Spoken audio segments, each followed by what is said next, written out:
Hello दोस्तों, आज हम बात करेंगे कार्डियोवैस्कुलर डिजीजेज में इन्फ्लेमेशन यानी सूजन का क्या रोल है। अक्सर हम डायबिटीज़ की बात करते हैं, हाइपरटेंशन की बात करते हैं, स्मोकिंग की बात करते हैं, अलग अलग तरह की बीमारियां जो हार्ट अटैक के और हार्ट की बीमारियों को बढ़ाते हैं उसके रिस्क फैक्टर्स पर बात करते हैं, लेकिन अक्सर इन्फ्लेमेशन पर बात नहीं होती, इन्फ्लेमेशन पर डिस्कशन नहीं होता, जो कि एक बहुत इंपॉर्टेंट प्रॉब्लम है जिसकी वजह से ज़मीन आसमान का फ़र्क पड़ सकता है और व्यक्ति जो कि अदरवाइज नॉर्मल है उसको भी हार्ट अटैक हो सकता है और बहुत सारी बीमारियों का ये घर हो सकता है। इस इन्फ्लेमेशन पर डिस्कशन करना ज़रूरी है क्योंकि ये अगर इग्नोर हो जाता है तो कार्डियोवैस्कुलर डिजीज़ का एक इंपॉर्टेंट कॉन्सेप्ट मिस हो जाता है, जिसकी वजह से बाकी सारे पैरामीटर्स कंट्रोल होने के बावजूद भी एक नॉर्मल व्यक्ति को हार्ट अटैक आ सकता है। इसलिए इसको डिस्कस करना ज़रूरी है। आज हम डिस्कस करेंगे कार्डियोवैस्कुलर डिजीज़ के कॉन्सेप्ट में इन्फ्लेमेशन यानी सूजन का क्या रोल है, कैसे वो उसको अफेक्ट करता है। टॉपिक पर जाने से पहले जो लोग हमारे चैनल पर नए हैं उन्हें रिक्वेस्ट करूँगा कि चैनल को सब्सक्राइब करें, वीडियोज़ को लाइक करें, शेयर करें, फॉलो करें, कमेंट करें, पूरा देखें। टॉपिक इंपॉर्टेंट है, इसे एंड तक देखिएगा।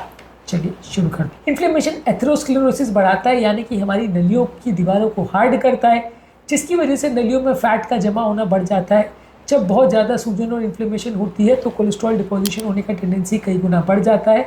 जब नलियों के अंदर सूजन होती है तो इसके रिस्पॉन्स में वहाँ नलियों के अंदर कोलेस्ट्रॉल जमा होना अक्सर चालू होता है। बॉडी क्या, जब भी इन्फ्लेमेशन होता है तब एक इम्यूनिटी रिस्पॉन्स क्रिएट होता है। वहाँ पे वाइट ब्लड सेल्स और मैक्रोफेजेस आते हैं जहाँ पे इंजरी होता है नलियों के अंदर, और वहाँ पे कोलेस्ट्रॉल का जमा होने का प्रोसेस चालू हो जाता है। जो बॉडी का जो बैड कोलेस्ट्रॉल है यानी ऑक्सीडाइज एलडीएल है वो वहाँ पे सबसे इजीली जमा होता है, और ये कोलेस्ट्रॉल जो है वहाँ पर फोम सेल्स बनाता है, जिससे कि प्लाक यानी कोलेस्ट्रॉल का डिपोजिशन बढ़ते जाता है। जैसे जैसे कोलेस्ट्रॉल का डिपोजिशन बढ़ते जाता है वैसे वैसे नलियों में ब्लड फ्लो करने के लिए जगह कम होती चली जाती है और ओवरऑल नलियाँ सिकुड़ती चली जाती है या नैरो होती चली जाती है। ब्लड फ्लो कॉम्प्रोमाइज़ होने लगता है, लोगों को हार्ट अटैक, लकवा या इस तरह की बीमारियाँ आती है। तो ये इन्फ्लेमेशन जो है वो एक इम्पॉर्टेंट फैक्टर है जिसकी वजह से कोलेस्ट्रॉल वहाँ पे जमा होता है। नॉर्मल नली में जहाँ ब्लड वेसल्स बिल्कुल ठीक है और हेल्दी है और कोई इन्फ्लेमेशन नहीं है, वहाँ पे ये कोलेस्ट्रॉल इतना इजीली जमा नहीं हो पाता नली में और इतना हार्ट अटैक को नहीं करवाता है। लेकिन जहाँ पे इन्फ्लेमेशन या सूजन है वहाँ पे इसका रोल काफ़ी बढ़ जाता है, वहाँ पे कोलेस्ट्रॉल डिपॉजिट होने का चांस कई गुना बढ़ जाता है। वहाँ पे कई बार हार्ट अटैक नॉर्मल नली में भी आ सकता है। ये इन्फ्लेमेशन सबसे इंपॉर्टेंट रिस्क फैक्टर है जो कि कोलेस्ट्रॉल के जमा होने की चांसेस को बढ़ाता है। नॉर्मल कोलेस्ट्रॉल वाले व्यक्ति का भी अगर इन्फ्लेमेशन बॉडी में होगा तो कोलेस्ट्रॉल वहाँ पे जमा होगा, लेकिन एबनॉर्मल और बहुत हाई कोलेस्ट्रॉल वाले व्यक्ति की भी अगर बॉडी में इन्फ्लेमेशन नहीं होगा तो उतना ज़्यादा डिपोजिशन नहीं होगा। तो कोलेस्ट्रॉल नली में जमा होगा या नहीं वो सबसे ज़्यादा इस बात पर डिपेंड करता है कि वहाँ इन्फ्लेमेशन है कि नहीं, ना कि सिर्फ कितना ज़्यादा कोलेस्ट्रॉल ब्लड में है। ऑब्वियसली ब्लड में अगर ज़्यादा कोलेस्ट्रॉल है तो डिपॉजिट होने के चांस बढ़ जाते हैं, लेकिन सिर्फ वही फैक्टर नहीं है जो इन्फ्लुएंस करता है। इन्फ्लेमेशन उसमें सबसे इंपॉर्टेंट पार्ट प्ले करता है।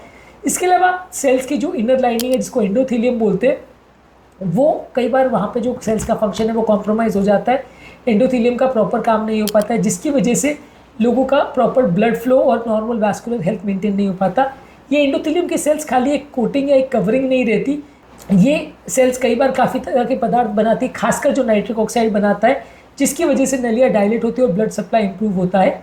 जब बॉडी में इन्फ्लेमेशन होता है और इन्फ्लेमेटरी साइटोकाइंस वहाँ पे ज़्यादा आते हैं, जैसे TNF अल्फा यानी ट्यूमर नेक्रोसिस फैक्टर अल्फा या IL-6 यानी इंटरल्यूकिन 6, ये सबसे इंपॉर्टेंट इन्फ्लेमेटरी साइटोकाइंस या मीडिएटर्स रहते हैं।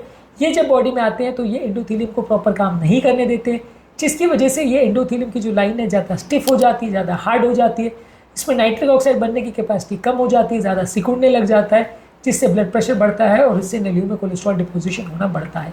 यानी कि ये एंडोथेलियम का प्रॉपर फंक्शनिंग नहीं होगा अगर इन्फ्लेमेशन वहाँ पे है।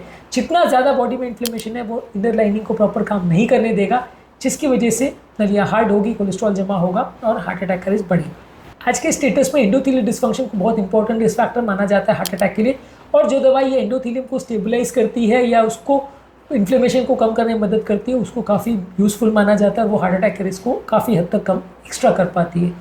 इसके अलावा जब नलियों में कोलेस्ट्रॉल जमा होता है कोलेस्ट्रॉल का प्लाक बनता है जिसके ऊपर एक मेम्ब्रेन होती है। ये मेम्ब्रेन जब तक स्टेबल है तब तक कोलेस्ट्रॉल वहाँ से लीक नहीं होगा और वो नली में ब्लॉकेज नहीं करेगा, क्लॉटिंग नहीं करेगा। लेकिन जब ये कोलेस्ट्रॉल को रोकने वाला मेम्ब्रेन फट जाता है तब हार्ट अटैक आने का सबसे ज़्यादा रिस्क होता है। और ये मेम्ब्रेन की स्टेबिलिटी को मेंटेन करने के लिए इन्फ्लेमेशन का नहीं होना ज़रूरी है, क्योंकि जब बॉडी में इन्फ्लेमेशन होता है और इन्फ्लेमेटरी सेल्स वहाँ पे आते हैं तब वो कुछ ऐसे एंजाइम्स बनाते हैं जो कि ये मेम्ब्रेन को डैमेज करते हैं। मेम्ब्रेन टूटने लगती है, उसके ऊपर जो फाइब्रस कैप होता है जो कि मेम्ब्रेन को इंटैक्ट रखता है वो टूटने लगता है, जिसकी वजह से मेम्ब्रेन रप्चर हो जाती है, जब ये रप्चर होती है तो अंदर से फैटी डिपॉजिट और क्लॉट बनाने वाला मटेरियल ब्लड में निकल जाता है, बाहर निकलता है, जिससे क्लॉट बनता है, जिससे नली कंप्लीट ब्लॉकेज में चली जाती है और हार्ट अटैक आता है। तो हार्ट अटैक में सबसे इंपॉर्टेंट जो प्रॉब्लम होती है वो प्लाक रप्चर होता है, और ये इन्फ्लेमेशन प्लाक रप्चर कराता है। यही कारण है कि जब बॉडी में ज़्यादा इन्फ्लेमेशन होता है तो हार्ट अटैक ज़्यादा आते हैं। जब किसी बीमारी की वजह से या किसी इन्फ्लेमेशन या इन्फेक्शन या निमोनिया वगैरह की वजह से बॉडी में सडनली सूजन बढ़ जाती है तो हार्ट अटैक का रिस्क कई गुना ज़्यादा बढ़ जाता है। यही कारण था कि कोविड वगैरह के टाइम ज़्यादा हार्ट अटैक देखने को मिल रहे थे, क्योंकि बॉडी में इन्फ्लेमेशन ज़्यादा था।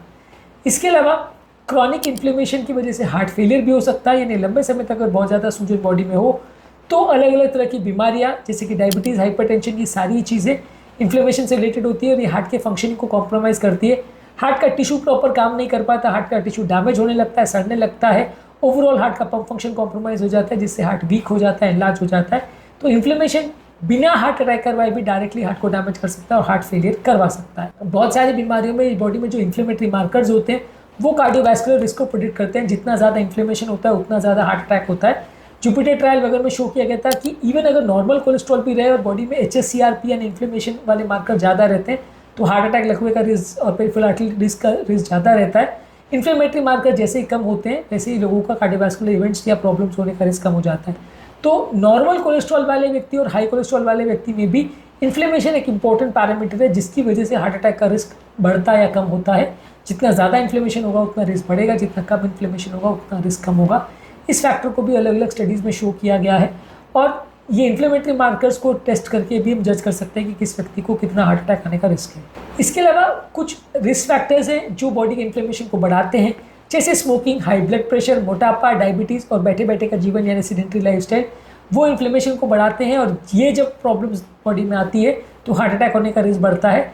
तो ओवरऑल जो जो चीज़ें बॉडी में इन्फ्लेमेशन या सूजन को बढ़ाती है वो हार्ट अटैक के रिस्क को बढ़ाएगी, जो जो चीज़ें बॉडी में इन्फ्लेमेशन या सूजन को कम करती है वो हार्ट अटैक या हार्ट फेलियर के रिस्क को कम करेगी। इस एस्पेक्ट को समझना जानना ज़रूरी है, उस पर काम करना ज़रूरी है।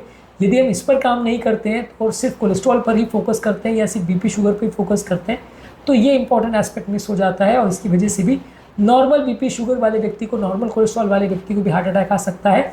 तो इन्फ्लेमेशन भी एक इंपॉर्टेंट और रादर सबसे ज़्यादा इंपॉर्टेंट पैरामीटर है जिस पर वर्क करना ज़रूरी है। और जो जो इंटरवेंशन इन्फ्लेमेशन को कम करते हैं वो हार्ट अटैक, लकवे का और हार्ट अटैक फेलियर के रिस्क को काफ़ी कम तक कम करते हैं। इसलिए इस एस्पेक्ट को इग्नोर नहीं करना चाहिए और इस पर भी काम करना ज़रूरी है। आज के टॉपिक में हमने बात करी कि इन्फ्लेमेशन किस तरह से कार्डियोवैस्कुलर डिजीज़ के रिस्क को बढ़ाता है और इसका क्या रोल होता है हार्ट अटैक, लकवे और इस तरह की बीमारी में होने में, और क्यों इससे हमें इग्नोर नहीं करना चाहिए। उम्मीद करूँगा कि आज के टॉपिक में कुछ नई बातें जानने को मिली होगी। जो लोग हमारे चैनल पर नए हैं उन्हें रिक्वेस्ट करूँगा कि चैनल को सब्सक्राइब करें, वीडियोज़ को लाइक करें, शेयर करें, फॉलो करें, कमेंट करें।